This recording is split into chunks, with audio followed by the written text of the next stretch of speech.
Good evening. My name is Lekan Olawoye, and I'm the program director at Mars Discovery District.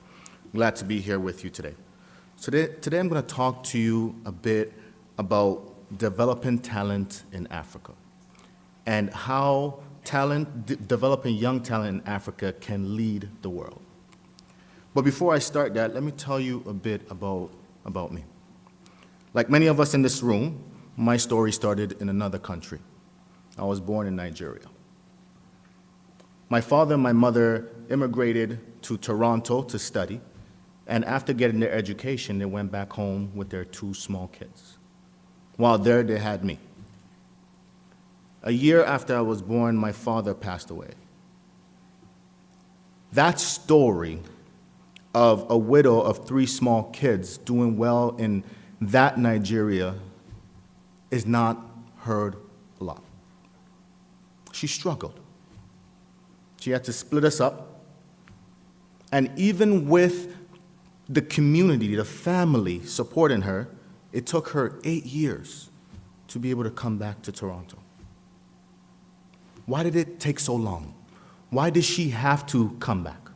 Why couldn't she prosper in that country at that time? Well, the social safety net was not there at that time. The opportunity for upward mobility was not available. The opportunities to actually build a life for her kids as a single mother was not there. So she came back here. While here, like any other immigrant, you started from the bottom and you worked your way up. So we grew up in Toronto community housing. As a young boy, I lost a lot of friends to guns, to drugs, to deportation, to jail. And I realized quickly that even in a place like Toronto, there's opportunities that are less for young men that look like me.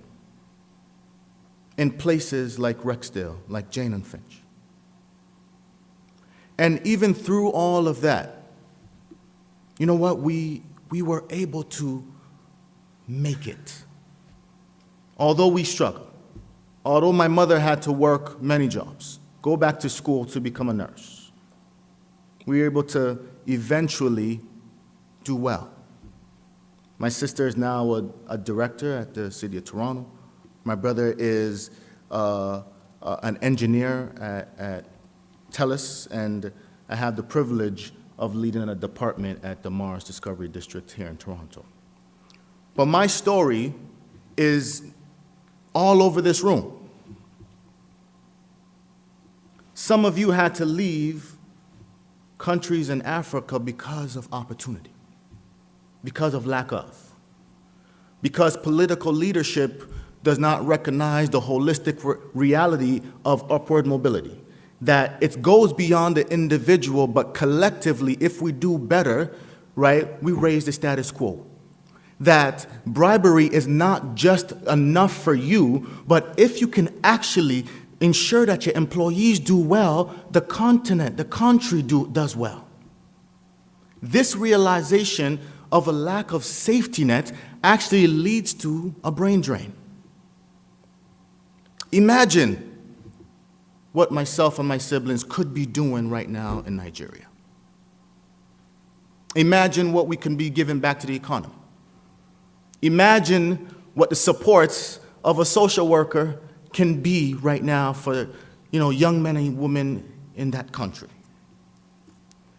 The opportunities that are lost because of lack of leadership. Now, these trends of people leaving their country is a macro trend. As globalization increases, people are more interconnected. People are leaving their boundaries and their borders more and more. You find that people are going from country to country and continent to continent more now than ever before. As emergent technologies and disruptive technologies impact the way we work, right, and impact the way we live, we will continue to change. Our workplaces will continue to evolve. For example, my kids can now talk to their cousins in Nigeria instantaneously.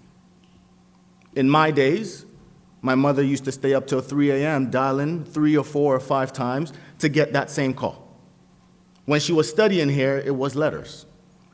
These are disruptive technologies that are beginning to impact our economy and the way we live and the way we work. And our sectors and our structures are colliding more. Education, healthcare, environmentalism, and robotics. These sectors and systems and structures are colliding more and more, which is changing the way we work and the way we live. These trends are significant to the way future and the role that Africa will play. Our future is a networked future. There is only one way that can ensure that Africa can lead both now and in the future. It is to ensure that we are building systems leaders. Leaders that understand how to work across systems and structures. Leaders that understand how to lead through influence rather than control. Leaders that understand the implications of working across systems, structures, and boundaries. Leaders that understand how to innovate and work in new ways. These skills are skills of systems leaders.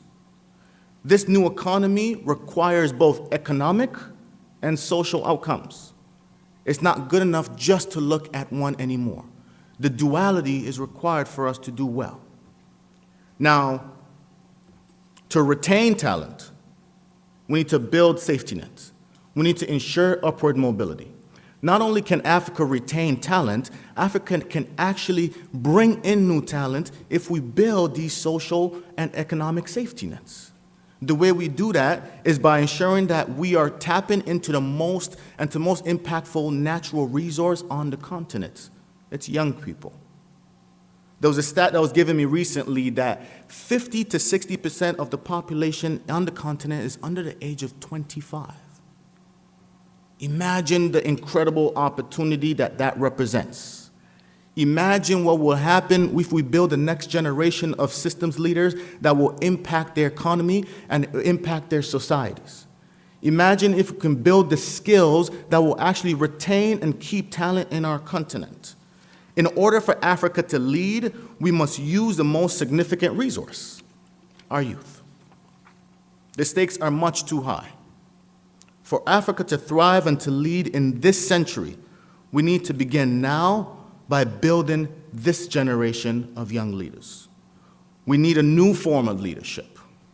We need to address problems not with only one-off solutions, but strategically and at a systems level.